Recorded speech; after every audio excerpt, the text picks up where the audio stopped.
Hello everyone, this is Aniket. So guys, कैसे हैं आप सब? आई होप कि आप सब बहुत अच्छे होंगे। सो गाइस, जैसा कि आपने वीडियो के थंबनेल में देखा है, आज की वीडियो में हम लोग बात करने वाले हैं डिप्लोमा सेकेंड सेमेस्टर के न्यू सिलेबस के बारे में। जी हाँ गाइस, ये जो वीडियो होगा, इस वीडियो में आपको पूरा चीज़ क्लियर होगा कि आपका जो डिप्लोमा सेकेंड सेमेस्टर का सिलेबस है, इसमें आपको क्या क्या चीज़ें पढ़नी है, कितने सब्जेक्ट्स हैं, और ये जो सिलेबस है ना, इस सिलेबस के चेंज होने की वजह से कुछ मेरिट्स भी सामने आएगा और कुछ डिमेरिट्स भी सामने आएगा। मतलब ये जो सेकेंड सेमेस्टर के जो बच्चे अभी आप लोग जो वीडियो को देख रहे हो, आपके साथ कुछ मेरिट भी है इस सिलेबस के आने की वजह से और कुछ डिमेरिट भी है इस सिलेबस के आने के वजह से। तो ये सारा कुछ इस वीडियो में हम लोग बात करेंगे और पूरा डिटेल सिलेबस को देखेंगे। जैसे जो भी सब्जेक्ट्स हैं, उन सब्जेक्ट्स में आपको क्या क्या पढ़ना है, वो सारा डिटेल इस सिलेबस में देखेंगे, इस वीडियो में देखेंगे। और ये सिलेबस जो है सेकेंड सेमेस्टर का, इसको कैसे कंप्लीट करना है, कितने दिन में कंप्लीट करना है, क्या स्ट्रेटेजी रहेगा, ये सब कुछ इस वीडियो में होने वाला है।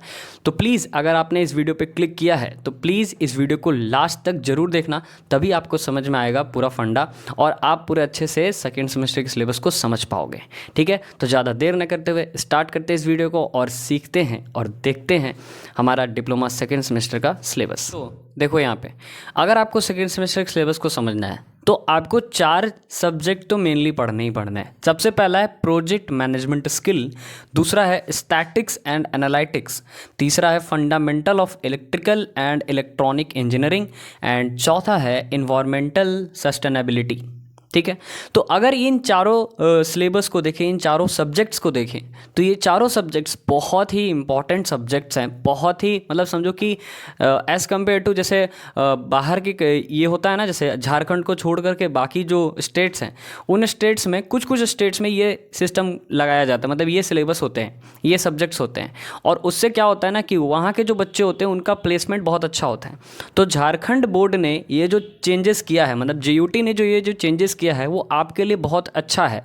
अच्छा इसलिए है क्योंकि ये सारे सब्जेक्ट्स होने से आप जब प्लेसमेंट में बैठोगे तो वहाँ पे आपका एक अलग ही वैल्यू होगा और कंपनीज आपको बहुत ही जल्दी हायर करेगी।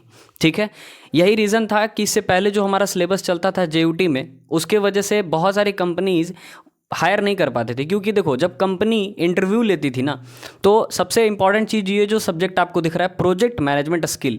प्रोजेक्ट मैनेजमेंट स्किल का मतलब होता है कि जैसे आप कहीं भी किसी भी कंपनी में अगर आप हायर कर होते हो तो आपको वहाँ पे एक प्रोजेक्ट मैनेज करने का नॉलेज होना चाहिए। ठीक है, आपको एक सुपरविजन करने का नॉलेज होना चाहिए।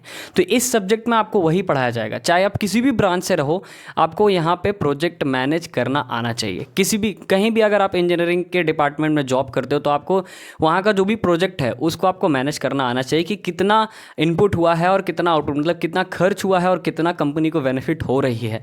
तो ये चीज़ पहले नहीं था सेकेंड सेम में, जिसकी वजह से जब बच्चे इंटरव्यू में बैठते थे तो उनसे जब पूछा जाता था कि आपको प्रोजेक्ट मैनेजमेंट के बारे में कुछ आइडिया है, तो बच्चे वहाँ पर डायरेक्टली बोलते थे नो सर, जिसकी वजह से उनका सैलरी काफ़ी डाउन होता था, है ना। 14-15 हज़ार में बच्चों को ये सेलेक्ट किया जाता था। तो ये सब्जेक्ट्स आने के वजह से कहीं ना कहीं जब आपका प्लेसमेंट होगा तो आपको अच्छे अच्छे कंपनी में प्लेसमेंट मिलेगा। इसलिए जेयूटी बोर्ड ने ये सिलेबस को चेंज किया। ये सिलेबस पहले, इस सिलेबस को अगर देखा जाए तो सबसे पहले ये सिलेबस कर्नाटका में चलता था और उसके बाद आपका झारखंड में भी चलने लगा। और आने वाले टाइम में सारे डिप्लोमा कॉलेजेस में, चाहे वो महाराष्ट्र का हो, चाहे वो किसी भी जगह का हो, उन सब जगहों पे ये सिलेबस आ जाएगा क्योंकि कंपनी डिमांड करती है इन सारे सब्जेक्ट्स का। इस वजह से ये सिलेबस चेंज हुआ है। ठीक है, तो ये 4 सब्जेक्ट्स आपको पढ़ने ही पढ़ने हैं। पहला हो गया आपका प्रोजेक्ट मैनेजमेंट स्किल। दूसरा में देखो क्या लिख रहा है, मैथ में आपका स्टैटिक्स एंड एनालिटिक्स। देखो, मैथ में पहले होता था कि सेकेंड सेमेस्टर में आप डिफरेंशिएशन पढ़ रहे हो, है ना। सेकेंड सेमेस्टर में आप बाकी जो फंक्शन है, लिमिट है, वो सारा चीज़ पढ़ रहे हो, तो उसका यूज़ नहीं है कंपनीज़ में। आप एक इंजीनियर हो, वहाँ पे उन सब चीज़ों का यूज़ होता ही नहीं था। ठीक है, तो आपको अब यहाँ पे स्टैटिक्स और एनालिटिक्स, मतलब आपको ग्राफ बनाने आना चाहिए। किसी भी कंपनी में आप जा रहे हो, किसी भी कंपनी में आप वर्क कर रहे हो, तो वहाँ पे आपको ग्राफ रिप्रेजेंट करने आना चाहिए, पाई चार्ट, बार ग्राफ, ये सारा रिप्रेजेंट करने आना चाहिए। कंपनी का एनालिटिक्स दिखाने आना चाहिए, है ना, प्रेजेंटेशन तैयार करने आना चाहिए। तो इसलिए स्टैटिक्स और एनालिटिक्स भी लाया गया। और सबसे थर्ड नंबर जो है, ये सबसे बड़ा सिलेबस है। अगर सेकेंड सेमेस्टर के सिलेबस पे बात करें तो सबसे बड़ा जो सब्जेक्ट है ये है fundamental of electrical and electronic engineering. इसमें आपको क्या करना है, इसमें आपको बेसिक इलेक्ट्रिकल नॉलेज होना चाहिए। जैसे इलेक्ट्रिकल सेफ्टी क्या होता है, जैसे किसी भी आप इंजीनियर हो, आप किसी भी कंपनी में जाओगे तो वहाँ पे इलेक्ट्रिसिटी का नीड तो है, तो आपको वहाँ पे इलेक्ट्रिकल सेफ्टी पता होना चाहिए कि इलेक्ट्रिकल सेफ्टी क्या होता है। ठीक है, इलेक्ट्रिकल डिवाइसेस पता होने चाहिए, जैसे ट्रांसफार्मर, अल्टरनेटर्स, है ना। तो आपको बेसिक डिवाइस पता होना चाहिए, बेसिक इलेक्ट्रिकल सेफ्टी क्या होता है, डिजिटल इलेक्ट्रिकल सर्किट क्या होता है, तो ये सब चीज़ आपका इसमें आएगा। और चौथे नंबर में आएगा आपका इन्वायरमेंटल सस्टेनेबिलिटी। इसमें आपको बेसिकली पॉल्यूशन के बारे में जानना है, क्योंकि अगर आप एक इंजीनियर हैं तो आपको ऐसे काम करना है जिससे पॉल्यूशन ना हो, है ना, तभी तो हमारा डेवलपमेंट है ना। तो इसमें आपको पॉल्यूशंस के बारे में जानना है, पॉल्यूशंस का सिस्टम जानना है, जैसे ई वेस्ट क्या होता है, एयर पॉल्यूशन क्या होता है, नॉइस पॉल्यूशन क्या होता है, वाटर पॉल्यूशन क्या होता है ना, उसको कैसे मैनेज कर सकते हैं, इकोसिस्टम का जो साइकिल होता है वो क्या होता है। तो ये चार जो हैं ये बेसिक है और ये सब ब्रांच में आपको पढ़ना है, ये ऑल ब्रांच में पढ़ना है। अब बात करते हैं कि मान लीजिए कि अगर आपका ब्रांच कंप्यूटर साइंस है या फिर कंप्यूटर इंजीनियरिंग है या फिर आईटी है या फिर कंप्यूटर एप्लीकेशन है, तो आपको जो एक्स्ट्रा ब्रांच पेपर पढ़ना है वो क्या पढ़ना है। तो आपको जो एक्स्ट्रा ब्रांच पेपर पढ़ना है वो आपको पढ़ना है पाइथन प्रोग्रामिंग। क्योंकि देखो, सबसे अगर सीएस कंप्यूटर के डिपार्टमेंट में अगर देखा जाए तो सबसे ज़्यादा डिमांडिंग है पाइथन का। और पाइथन तभी आपको समझ में आएगा जब आप जावा और आपको C++ का बेसिक नॉलेज होगा। तो यहाँ पे स्टार्टिंग में ही पाइथन डाल दिया गया, पाइथन प्रोग्रामिंग डाल दिया गया, ताकि बच्चे बार बार उस चीज़ों को देखें तो उनका क्लियर होते जाए, है ना।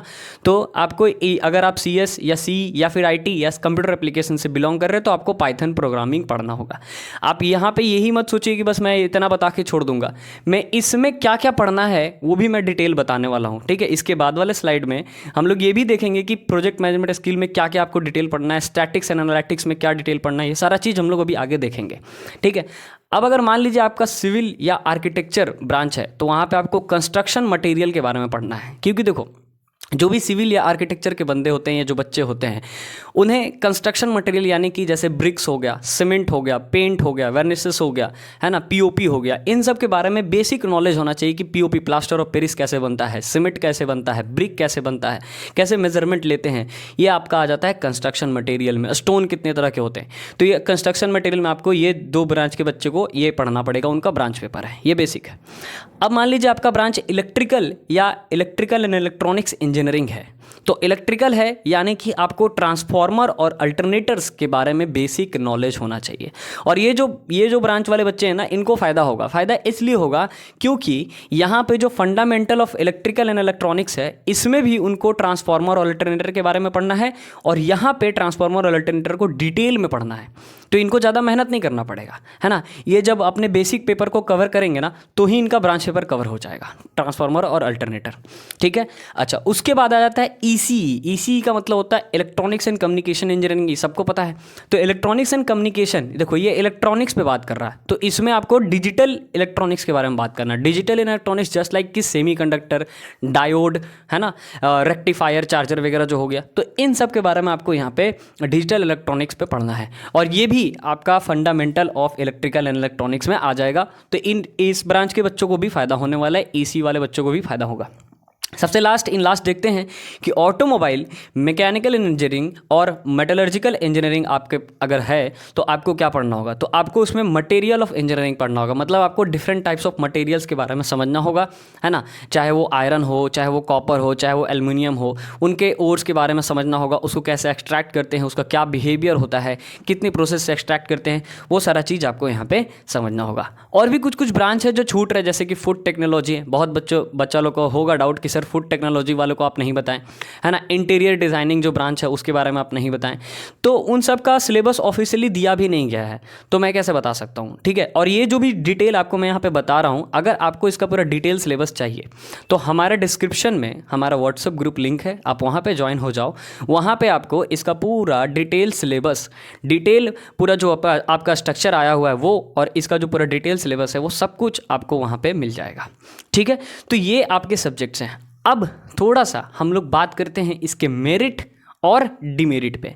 मेरिट मैंने पहले ही डिस्कस कर दिया कि ये सिलेबस चेंज होने से आपके प्लेसमेंट में आपको बहुत हेल्प होने वाला है, आपका स्किल एक लेवल अप जाने वाला है। ठीक है, और आने वाले टाइम पे डिप्लोमा वाले स्टूडेंट्स को काफ़ी ज़्यादा जॉब मिलने वाला है। मतलब आने वाले टाइम पे डिप्लोमा एक ऐसा स्टार, समझो कि स्टार कोर्स हो जाएगा कि जिस बंदे ने डिप्लोमा कर रखा है मतलब उसको रोने की ज़रूरत नहीं है, उसका जॉब फिक्स है। भले उसको कम पैसे मिलेंगे लेकिन जॉब फिक्स है। ऐसा हो जाएगा डिप्लोमा के साथ आने वाले टाइम पे, ठीक है। तो ये सब्जेक्ट्स आने के वजह से आपके साथ यही मेरिट है कि आपका स्किल बहुत अच्छा ग्रो करेगा और आप कहीं ना कहीं एक अच्छे कंपनी में जॉब करेंगे, ठीक है। तो इसलिए ये सिलेबस आपके लिए बहुत अच्छा है। अच्छा, डिमेरिट की अगर बात करें तो डिमेरिट क्या है इस सिलेबस के आने की वजह से? ये डिमेरिट बस इस बैच के लिए है, जो ये बैच इस बार जो है जिसके साथ ये सिलेबस फर्स्ट टाइम चेंज हो रहा है, इस बैच के लिए डिमेरिट है। इसके बाद वाले जो बैच है उसके लिए कोई डिमेरिट नहीं है। इस बैच के लिए डिमेरिट क्या है, थोड़ा सा लॉजिकली मैं बात करता हूँ। देखो, इस बैच के लिए सबसे पहला डिमेरिट ये है कि उनका जो फर्स्ट सेमेस्टर का एग्ज़ाम है वो काफ़ी लेट हुआ है, ठीक है, जिसकी वजह से सेकेंड सेमेस्टर का एग्ज़ाम जून के लास्ट वीक या जुलाई के फर्स्ट वीक या मैक्स टू मैक्स जुलाई के लास्ट तक एग्ज़ाम हो जाएगा। एकदम कंफर्म लिख के ले लो कि एग्ज़ाम जुलाई के लास्ट तक हो जाएगा। अब मई में आपका सिलेबस आया है, मई, अब मान लो ये 3 मई को मैं वीडियो शूट कर रहा हूँ, 4 मई तक वीडियो आपके पास आएगा। तो मैंने मई में वीडियो शूट किया, अगर देखे ध्यान से तो पूरा मई आपके पास है और पूरा जून आपके पास है, ठीक है। अगर जून के लास्ट वीक में एग्ज़ाम होता है तो भी आपको 2 महीने का टाइम मिल रहा है। अगर जुलाई के लास्ट वीक में भी होता है तो भी आपको 3 महीने का ही टाइम मिल रहा है।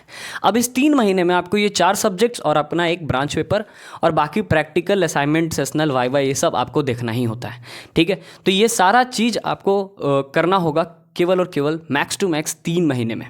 तो सबसे पहला डिमेरिट ये है कि आपके पास टाइम बहुत कम है, ठीक है। दूसरा डिमेरिट, जो सबसे बड़ा डिमेरिट है इस सिलेबस के वजह से जो इस बैच के साथ है, क्या है कि देखो, जब आप कोई भी बच्चा अगर अपनी पढ़ाई करता है तो आप सबको पता है गवर्नमेंट कॉलेज में उस तरह से पढ़ाई नहीं कराया जाता है। ये एकदम फैक्ट है, मैंने भी गवर्नमेंट कॉलेज से पढ़ाई करी, मेरे को भी पता है, आपको भी पता होगा। आने वाले टाइम पे आपको और अच्छा से पता चल जाएगा जब आप पास आउट होने वाले होंगे, ठीक है। क्योंकि गवर्नमेंट कॉलेज के जो टीचर्स होते हैं वो कहीं ना कहीं दूसरे काम में बिजी होते हैं, है ना। तो वो उस तरह से क्लास नहीं दे पाते। ऐसा नहीं कि वो मेरिट नहीं है उनके पास, नॉलेज नहीं है, नॉलेज बहुत है, लेकिन वो कहीं ना कहीं दूसरे काम में बिजी होते हैं, जिसकी वजह से दूसरे काम, जैसे कि गवर्नमेंट ऑफिशियली चीज़ें रहती हैं, बहुत सारा चीज़ रहता है ऑफिशियली काम करना, तो जिसकी वजह से वो नहीं दे पाते हैं उस तरह से, है ना। ज़्यादातर आपको पीटीएल टीचर्स ही पढ़ाते हैं। तो अगर यहाँ पर थोड़ा सा ध्यान से समझें तो टीचर्स तो आपको स्कूल में पढ़ाएंगे, मतलब कॉलेज में पढ़ाएंगे नहीं, ठीक है। अब दिक्कत यहाँ पे ये होगा कि आप कॉलेज में जब पढ़ाई नहीं होगा तो आप कहाँ जाओगे?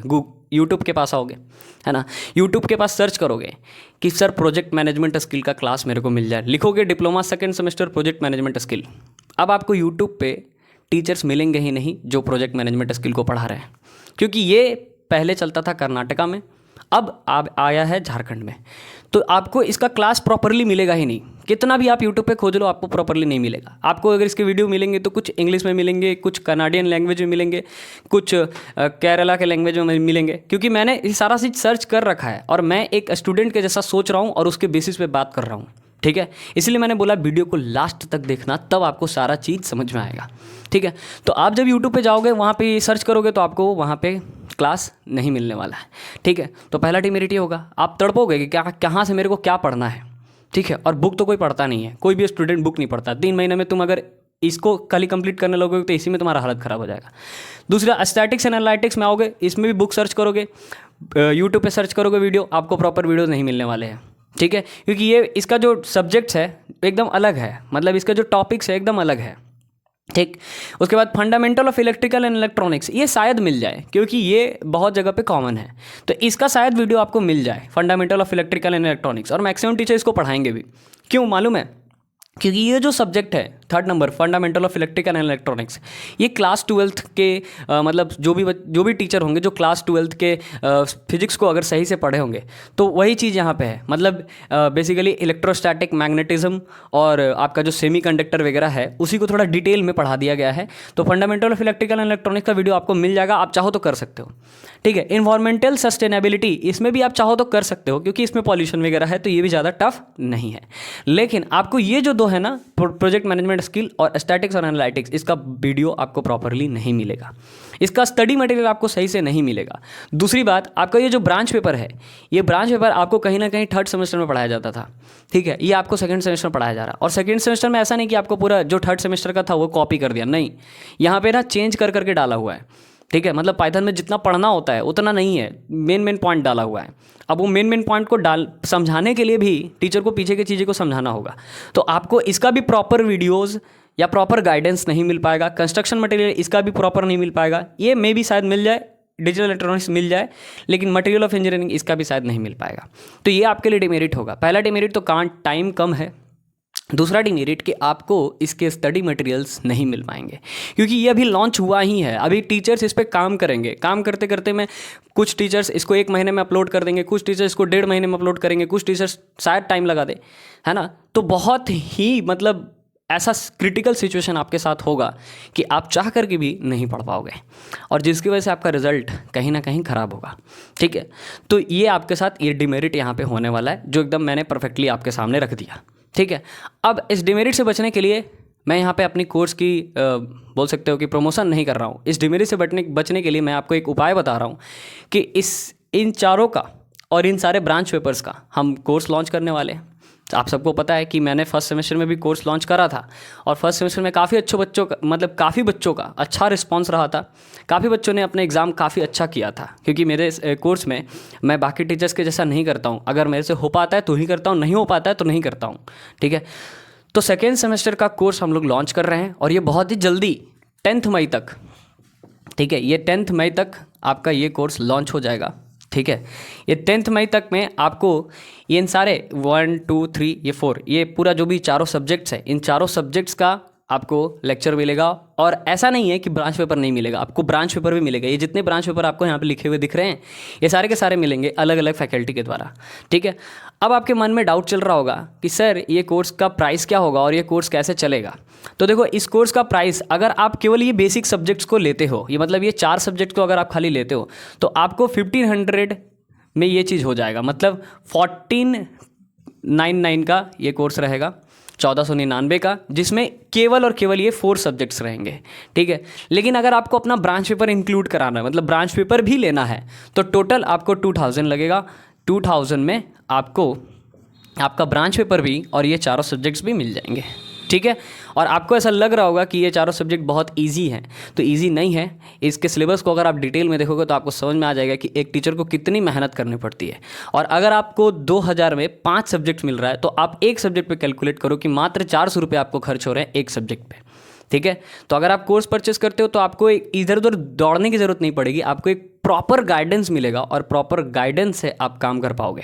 ठीक है, अच्छा, एक चीज़ और मैं क्लियर कर दूं कि 10 मई को जो हम कोर्स लॉन्च करेंगे, तो 10 मई को पूरा ये प्रोजेक्ट मैनेजमेंट स्किल या जो भी सब्जेक्ट्स आपके हैं, इसका पूरा वीडियोस आपको नहीं मिलेगा।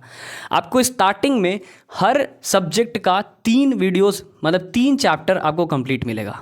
ठीक है, हर सब्जेक्ट का, जैसे प्रोजेक्ट मैनेजमेंट स्किल है, स्टैटिक्स एनालिटिक्स है, इन सब सब्जेक्ट्स का आपको 3-3 चैप्टर कंप्लीट मिलेगा। हालांकि इसमें टोटल 6 या 5 चैप्टर सब में है, तो इसका 3-3 मिलेगा। क्योंकि मेरे लिए भी अभी से मैं इस पर अगर काम करता हूँ तो 10 मई, मेरे पास भी ज़्यादा टाइम नहीं है।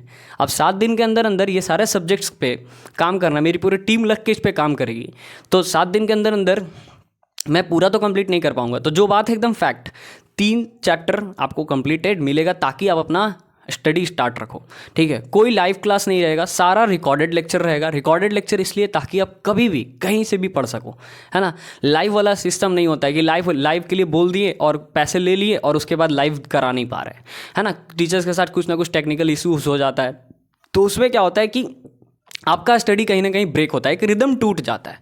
इसीलिए लाइव क्लासेस डाउट के बेसिस पे मैं रखता हूँ, जो संडे टू संडे होता है, लेकिन ऐसे लाइव क्लासेस मैं डेली बेसिस पे नहीं देता हूँ। ठीक है, तो आपको 10 मई तक हर सब्जेक्ट्स का 3-3 चैप्टर आपको कंप्लीट मिलेगा। ठीक है, और आने वाले टाइम में, मतलब 20 मई या 25 मई तक आपको पूरा कोर्स अपलोडेड मिलेगा। अगर आपको 20-25 मई तक पूरा कोर्स अपलोडेड नहीं मिलता है, तो आप कॉल करके आप अपना जो भी फीस है, जो भी पैसा है, वो आप रिटर्न ले सकते हो। ठीक है, इसके लिए कोई इशू नहीं है, मैं ओपनली यूट्यूब पे बोल रहा हूँ। अगर आपको कोई प्रॉब्लम हुआ, पैसा रिटर्न नहीं मिला, तो आप यूट्यूब पे आके कमेंट कर देना कि मेरे को मेरा पैसा रिटर्न नहीं मिला। ठीक है, बाकी जो बच्चे देखने वाले हैं वो देखेंगे। आप मेरे प्ले स्टोर में जाके रेटिंग में डाल देना कि मेरे को ये चीज़ नहीं मिला। ठीक है, तो जो बात है एकदम फैक्ट है। बाकी आपके ऊपर है, आपको कोर्स परचेस करना है करो, नहीं करना है मत करो, कोई दिक्कत वाली बात नहीं है। जो बच्चे पढ़ने वाले होंगे वो बिल्कुल इस चीज़ को देखेंगे। चलिए तो आगे हम लोग बात करते हैं इनके डिटेल सिलेबस के बारे में कि यार जो प्रोजेक्ट मैनेजमेंट स्किल है या स्टैटिक्स एनालिटिक्स है, इनके क्या डिटेल है, डिटेल में हमको क्या क्या पढ़ना है। तो चलिए देखते हैं आगे। देखिए ये सिलेबस को देख करके अगर मैं यहाँ से थोड़ा सा साइड हट जाऊँ तो आपको ऐसा लगेगा कि इतने कम जगह में ये पूरा सिलेबस आ गया। मतलब ये सिलेबस काफ़ी कम होगा, काफ़ी छोटा होगा, लेकिन मैं यहाँ पे आपके केवल यूनिट्स को मैंने लिखा है, इन यूनिट्स के सब टॉपिक्स को मैंने नहीं लिखा है। अगर मैं सब टॉपिक्स को लिख दूँ ना तो 10-15 पेज का केवल सिलेबस है, ठीक है। अगर आपको डाउट है या नहीं पता है तो आप हमारे डिस्क्रिप्शन में चेक कर सकते हो। डिस्क्रिप्शन में इन सब का आपको पूरा प्रॉपर PDF मिल जाएगा कि आपको क्या डिटेल में पढ़ना है। ये तो मैंने बस यूनिट्स लिख रखा है, अगर मैं पूरा डिटेल लिखने लगूँ ना तो ये वीडियो काफ़ी लंबा हो जाएगा, ठीक है। तो देखिए आपको टोटली प्रोजेक्ट मैनेजमेंट स्किल में टोटल 6 यूनिट्स पढ़ने हैं। पहला आपको इंट्रोडक्शन देखना है कि प्रोजेक्ट मैनेजमेंट स्किल होता क्या है। फिर उसका प्रोजेक्ट एडमिनिस्ट्रेशन, कैसे प्रोजेक्ट को हम लोग एडमिनिस्ट्रेट करते हैं। फिर उसके बाद प्रोजेक्ट लाइफ साइकिल, कैसे प्रोजेक्ट का लाइफ साइकिल चलता है, जैसे कि कहीं भी प्रोजेक्ट चल रहा है तो उसको कैसे हम कंटिन्यू करते हैं, क्या उसका लाइफ साइकिल होता है। कैसे हम प्रोजेक्ट का प्लानिंग करते हैं, चैप्टर 4 में आपको वो पढ़ना है प्रोजेक्ट प्लानिंग क्या होता है, प्रोजेक्ट को कैसे शेड्यूल करते हैं और प्रोजेक्ट को कैसे मेंटेन करते हैं या फिर कैसे मॉनिटरिंग करते हैं। और फिर उसके बाद उसका क्या इम्प्लीमेंटेशन होता है। जैसे पहले हमने प्लान किया, फिर शेड्यूल किया कि कितने कितने शेड्यूल में चलेगा, फिर उसके बाद उसको मॉनिटर किया और मॉनिटर करने के बाद जिस भी जगह पे हमें इम्प्लीमेंट करना है उस जगह पे हमने इम्प्लीमेंट किया। तो ये सारा चीज़ आपको इसमें डिटेल में पढ़ना है।